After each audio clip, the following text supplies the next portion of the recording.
Happy Tuesday afternoon, legends. We've got three things to go through in this video. We've got the next three games for each of the teams to cast our eyes over.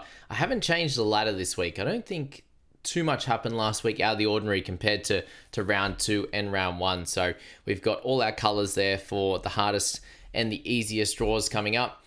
We do have our take on the private group squad, which had a bit of a tough one at 766 this week. And then my tipping results sitting pretty 656 out of all Cowboys fans, 16,000 of them on the tipping side, and second in my family comp. So I'll go through my tips for the week as well. Let's kick it off with our three-game impact. And we go through the Titans. They got through the Knights last week pretty comfortably at home, and they do move away from home to Allianz against the Roosters, and I do expect a fairly close clash in that one. But following that is the Dolphins and the Dragons. So there are a few Titans players that are on people's lips this week. It is, Keanu Keeney there. It is Brimson for the wrong reasons. It's Jaden Campbell. It is Beau Fermor. It's Tino again. And Fafita's going to get that a little bit cheaper as well, which is great. So there's plenty of options, and they have a really nice run going on from here. Even when their draw gets a little bit harder, it is Canberra. It is Doggies, Newcastle, and then Canberra again before their bye. And that does get a little bit more difficult post-Origin games there. But Titans are a really good side to have a look at. The Storm, they've got through one bye, which is awesome. It's now Dragons, Manly, Warriors into Dolphins, South. So a really, really nice run. And if you are looking at guys like Pappenhausen, like Munster, these types of players, I think it's going to work out pretty solidly for you and your side. If you're jumping on Storm players, they're a very, very safe side to have a look at. Guys like Jack Howarth as well, coming out and doing some good work after a bit of a slow one on the weekend, but he looked awesome running the footy against the Panthers. We know it's always a tough clash for outside backs. The Dragons, they have a tougher clash this week against Melbourne, but we know defensively on that left-hand side, if you're attacking, it can be a little bit of a fun one. They do have Meaney that's out as well, and they'll see a new centre combination, so it could definitely be fun on the attacking side for guys like Tuipulotu, for Gutho. Thinking probably more to the Supercoach side for Gutho especially, but for Tuipulotu at 522, I believe. He's an interesting one to have a look at, and I'm keen to see team lists for this side with guys like Toby Couchman on people's lips. But Para, Gold Coast, Manly following that. Not too bad following the Melbourne draw.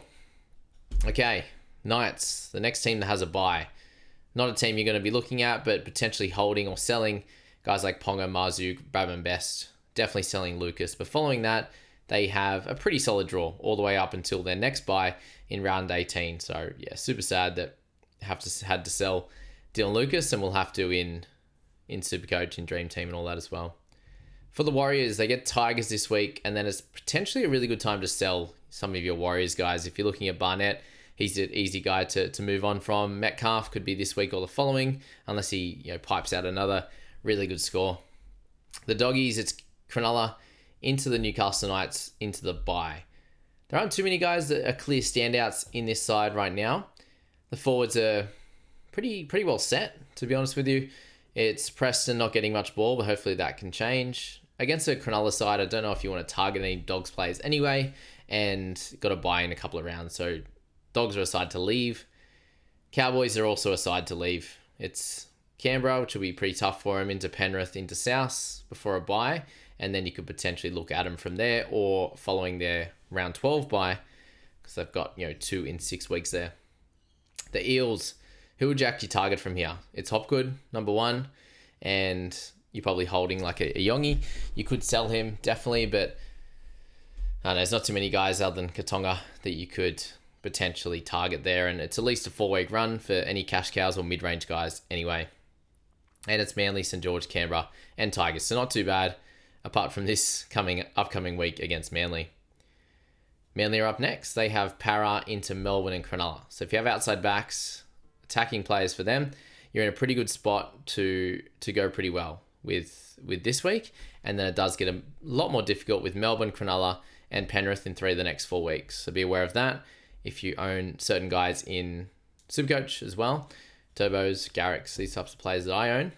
Something to think about.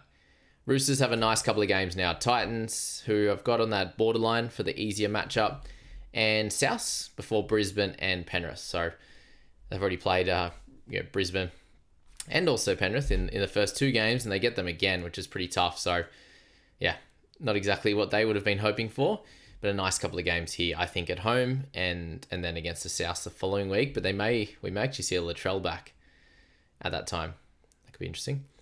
Panthers, they come up against South, Cowboys, and Dolphins over the next 3 weeks. They are very, very clearly the team to target for attacking players, and I think outside backs could have a really, really nice run in this 3-week period, although they do have Jack Cole likely to be playing 6 or 7 with Schneider. We may see Talangi off the bench again, and then Cleary back the following week. So, yeah, you'd want to hope that some of those outside backs can do a good job quickly, even without Nathan Cleary.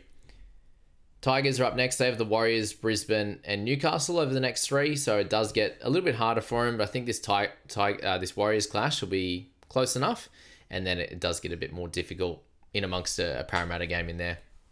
Outside backs, yeah, you only really want to be holding like a Stafford Toa. Maybe Adam Dewey this week, but the following week, maybe less exciting. Rabbitohs, they've got the Penrith Panthers into Roosters and Cowboys, so not the game you want to be targeting any clear attacking players. Humphreys hopefully can continue to do well along with Mamazelis, but I'm not expecting as good of a score as last week. Latrell to come back soon. Broncos, they've got Dolphins into Tigers, into Roosters, Warriors, Doggies. So pretty solid setup for the Broncos going forward. I think this will be a closer clash than people may anticipate, similar to what we saw with the Cows last week, and expect some good scores from a lot of their players. Payne Haas, obviously, there. Will Walsh bounce back finally? I think it can definitely happen this week, and you've got Shibasaki, you've got Arthurs, guys that should do okay this week. Also, does Pia Kura start? There's a few question marks around the Broncos players. Dolphins, they've got a tremendously tough couple of matchups. Broncos into Titans, into Penrith, into Melbourne. So avoiding some of their outside backs, I think, is the play there. Sharkies have got Canberra, Manly, and Newcastle. So a very mid type of situation for them, but I think they'll be pretty consistent going forward. And there's still plenty of guys to have a look at in Hines, Iro, these types of players. Raiders, they've got the Cowboys into Cronulla, into Parramatta, Gold Coast, and the Dolphins. So a nice setup for them, I think, over the next month or so. And if you have any outside back players like Tamale and the like there, hopefully guys like Matty Nicholson can get a bait for another try like he did in round 1. So yeah, that's the Raiders setup here. Pretty good overall, and sit there as one of the better sort of runs of teams, followed by that Dragons after this week. Panthers will be great. Roosters the next couple, and Broncos are pretty good as well, like we spoke about last week. So that is the 3-game impact. And let's move to the private crew now. We're a 766 headlined our week, and we've got 44k in the bank heading into this one. We did hold Lucas, hoping that we had a solid 17. We didn't need to start him, but we captained Cleary and that hurt. So once the news come out of 6 weeks, he's now a sell. And thank goodness for Ruben Garrick with his 97. He was spectacular. And Nafahu White was 69. But we had Watson's 27. We had Munster 32, Gilbert 40, the Cleary captain, Toya, Brimson, Tamale, all not doing the business, unfortunately.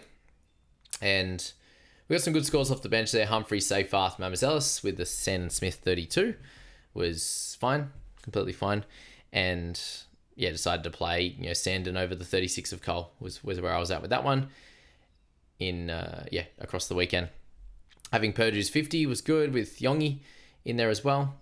And yeah, I think most of the guys doing pretty well, apart from having the Cleary captain. If that was a little bit different, let's just say we captain Terrell May, that's an extra 65, which puts us in the 830 mark, and it's not too bad without Payne Haas. So the question this week is going to be, does Lucas go to Haas? And we need to create about 210k with our second trade. So guys that could potentially be on the chopping block, even after a 56, could be Seyfarth.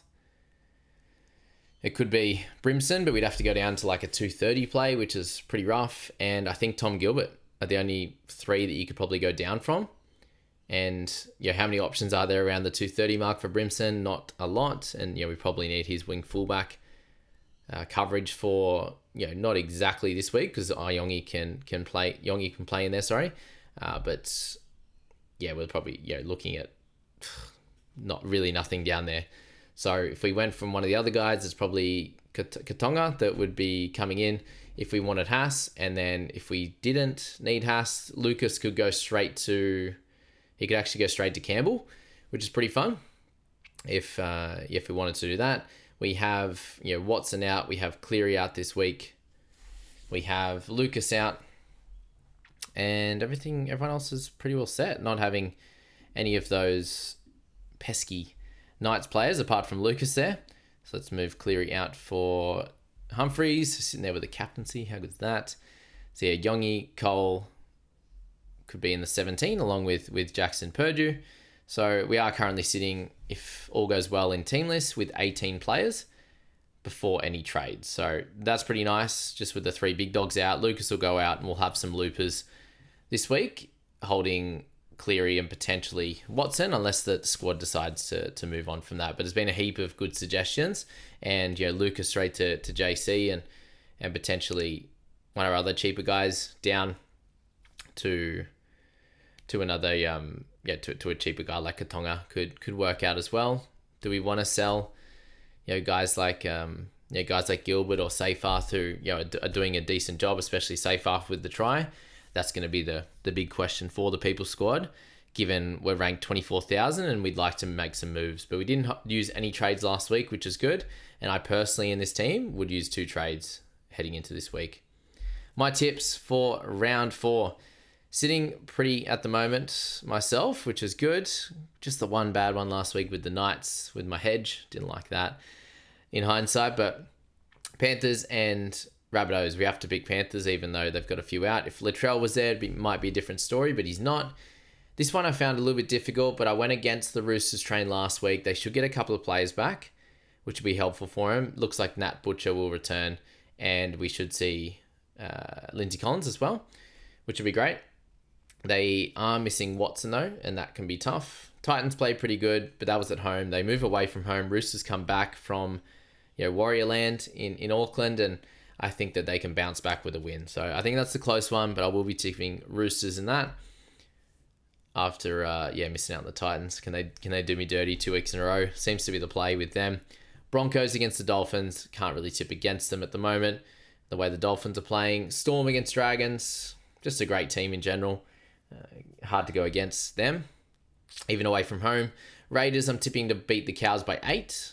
I think that they'll bounce back after a really poor effort. And the Cowboys were decent in a tough affair, having to tackle Payne Haas and Paddy Carrigan. Sharkies, I'm going with them at home against the Dogs. I'm actually going to be out this game. So if you are around at Shark Park and you want to say hello, I'm sure I'll be over on the hill. And come say hello. That'll be cool. But I will be at that game with a few mates. My brother, who's a Dogs fan, mate who's a Dogs fan as well. So I'll be cheering on the Sharks, and I need to somehow get Nico Hines in my team. Not sure how that's going to happen, but we need to somehow get him in one of my teams somewhere to cheer on. Or Eero, oh, what a gun. Seagulls, taking them over the Eels very comfortably with Turbo back. What about all the DCE information? That's wild how that one's playing out. I'm just listening to the Bloke in a Bar pod, their emergency pod on that situation at the moment. And then Tigers over the Warriors. I'm taking them at home. I think the Warriors have had 2 good wins, probably due for a loss now. The Tigers probably due for a loss too against a better side. But I think I'm going to go with the Tigers at home. We'll see if that changes throughout the week. Warriors still are vulnerable in certain areas. I don't think they played pretty solid last week. Roosters weren't incredible. If Tigers can play well with that momentum that they're carrying into this one, I think they can win. But there's every chance that Warriors can go 3 on the trot and get the victory here. So that's the video for this week, guys. The 3-game impact, the People squad, and also my tips for round 4.